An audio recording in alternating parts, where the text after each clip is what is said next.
O tema do nosso programa de hoje é transtornos de aprendizagem e a intenção é desmistificar que, se a criança não aprende como a outra, não é porque ela seja burra ou preguiçosa, mas que pode sofrer alguns transtornos de aprendizagem.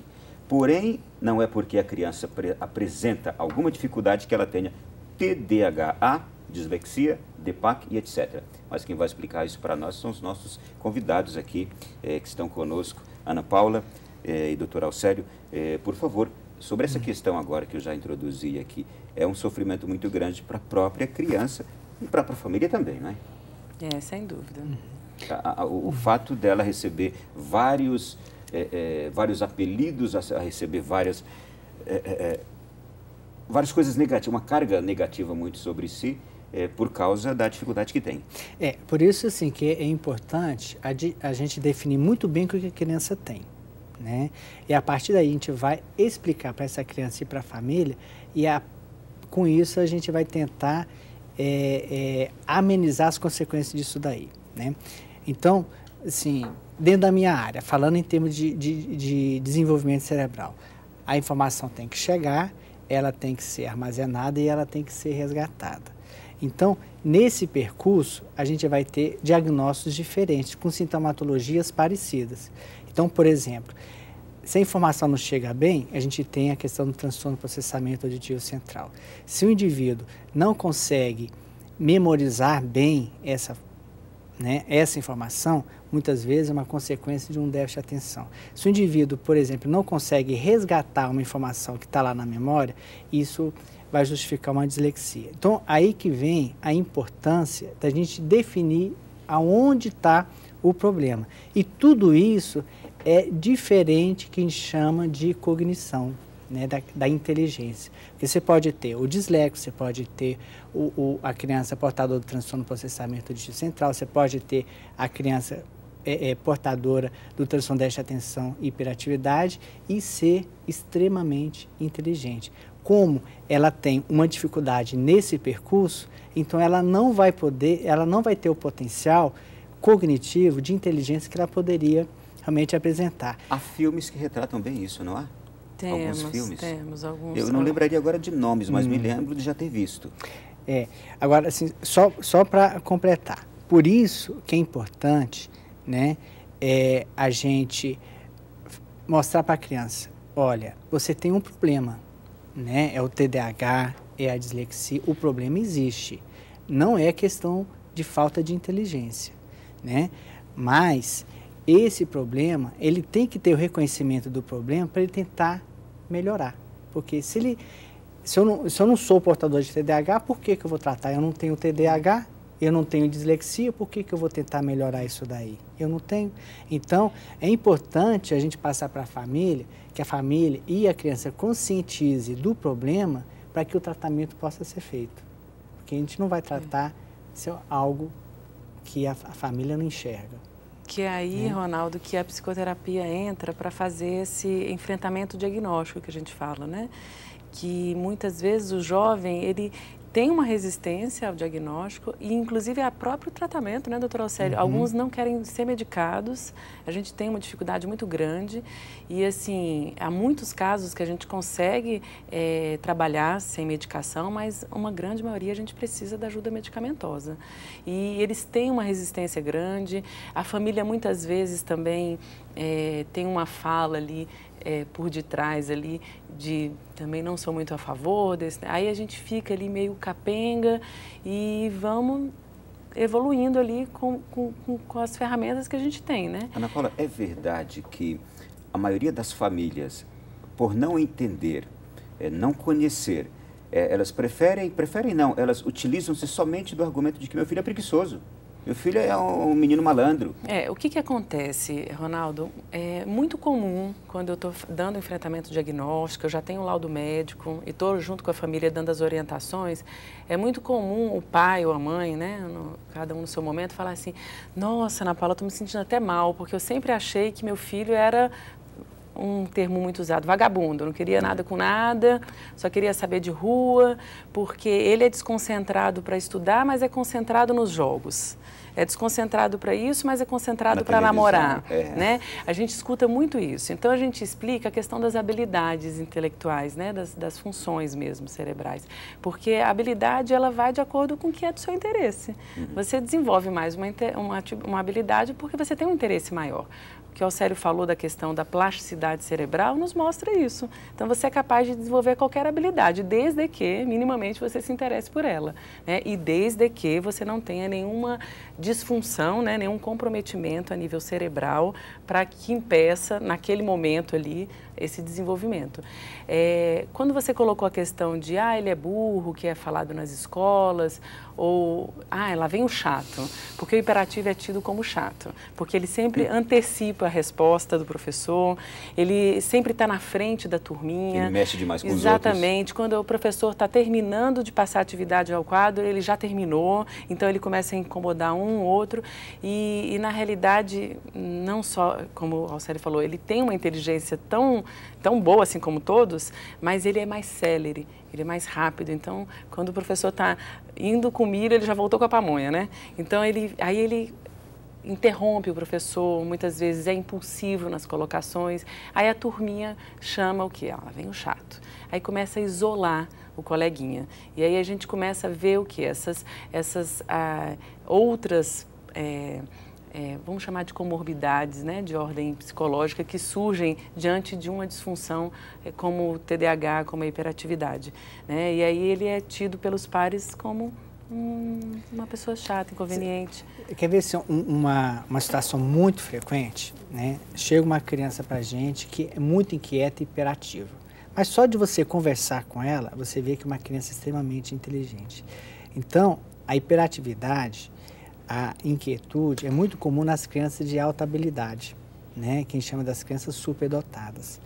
E isso traz um transtorno dentro de sala de aula. Eu tenho uma criança extremamente inteligente, que a professora passa um dever, ele termina o dever antes do tempo, né? Porque ele tem uma inteligência maior do que os outros, aí começa a atrapalhar um, começa a atrapalhar o outro, enfim. Muitas vezes existe aquela incongruência, né? Da inteligência com a maturidade emocional, ele não consegue ter uma boa relação entre essas duas questões. As habilidades sociais são muito prejudicadas. As habilidades sociais passam a ser prejudicadas e, consequentemente, traz um problema de aprendizado, porque muitas vezes ele se desestimula, né, e não quer mais saber da escola, sendo extremamente inteligente. Né? Bom, agora eu quero saber uma coisa. Quando é que um transtorno ou uma dificuldade é uma enfermidade? E, por exemplo, aí eu pergunto, teria alguma relação aqui, epilepsia, transtornos ortópticos aqui também? Quando é? A enfermidade é quando tem uma disfunção, né? Ou seja, por algum motivo o cérebro não está trabalhando bem.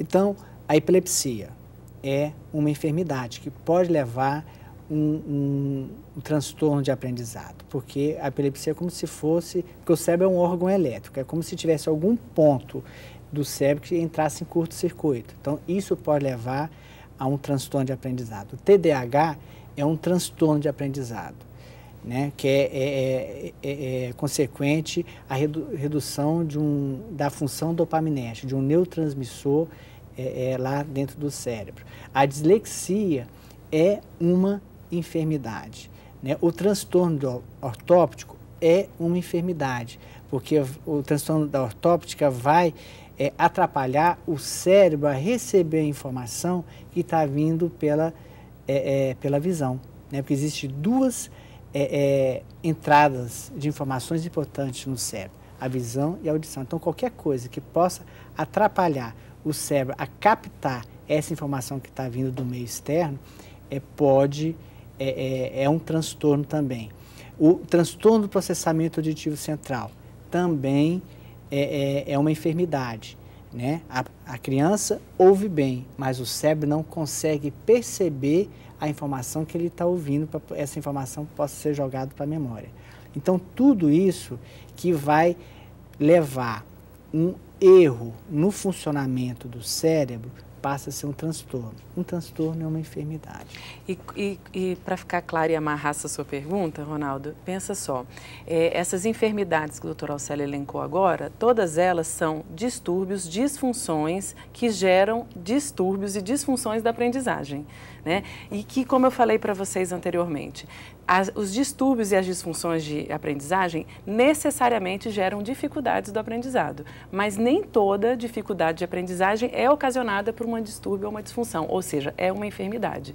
São no caso das crianças que, por alguma inibição cognitiva, seja ela de origem emocional, né, ou até física mesmo, do próprio meio ambiente, tem dificuldade em aprender, porque não tem recurso para aprender, não tem uma escola com recurso suficiente, não teve alimentação suficiente para ter aprendizado, né? Então, assim, vai para a escola com fome, né? Como é que vai aprender? Né? Então, não necessariamente essa criança tem um distúrbio, mas uma dificuldade ela tem.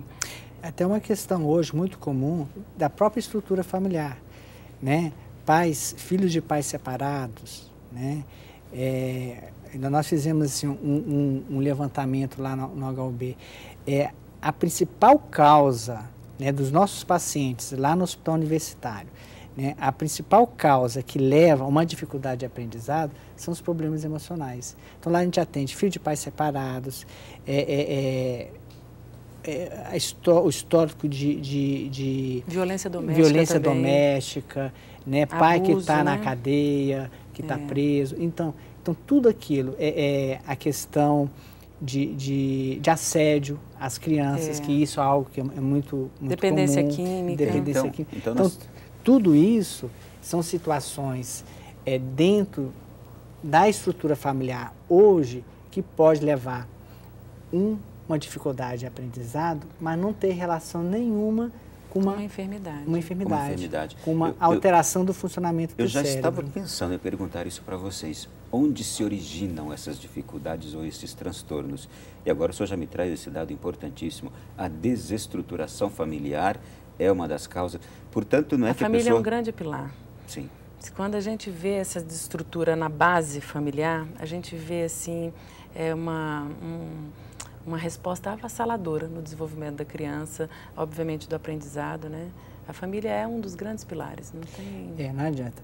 Vai atrapalhar tanto aquela criança que tem o distúrbio... Atrapalha mais ainda. Mais ainda, evolução, porque né, a evolução, porque essa família não vai ter condições de dar o apoio ao tratamento dessa criança, como vai atrapalhar também aquela criança que não tem distúrbio.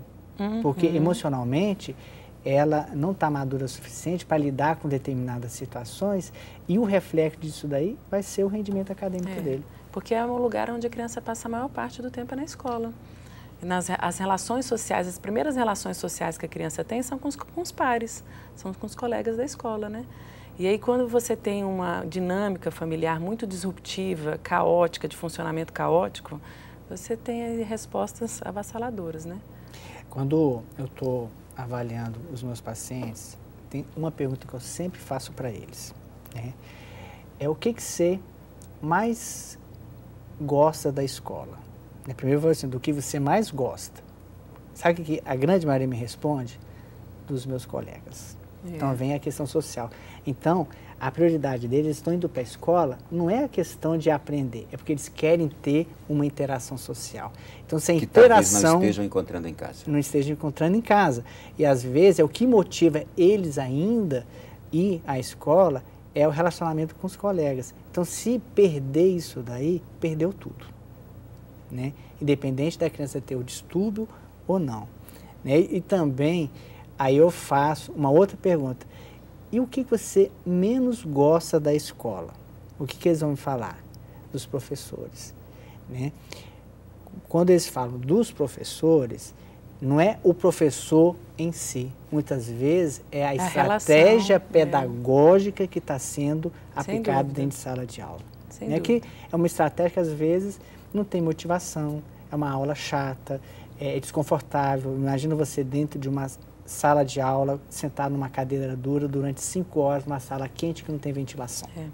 Que é o que a gente mais tem. Eu vou pedir aos senhores que segurem um pouquinho. Nós temos outro intervalo agora e eu fiquei aqui extremamente agora tocado com o que o senhor acaba de nos dizer, porque A nossa família brasileira que nos acompanha agora, certamente ao escutar isso, está refletindo bastante, não é? Não é que está se eximindo aqui que a criança possa já ter... aliás, vou perguntar isso daqui a pouquinho, se geneticamente também é possível isso, quais as origens dessas dificuldades e desses transtornos, origens outras, mas a gente imaginar que dentro do meio familiar, o senhor disse que é o maior número de casos, nasce de fato de uma família desestruturada, imaginar isso para nós é causa de grande dor, mas de grande responsabilidade ao mesmo tempo. Voltamos daqui a pouquinho na sequência do nosso programa Além da Notícia e também como as famílias podem procurar ajuda, onde procurar ajuda. Ela existe no âmbito público, estatal? Já já a gente volta.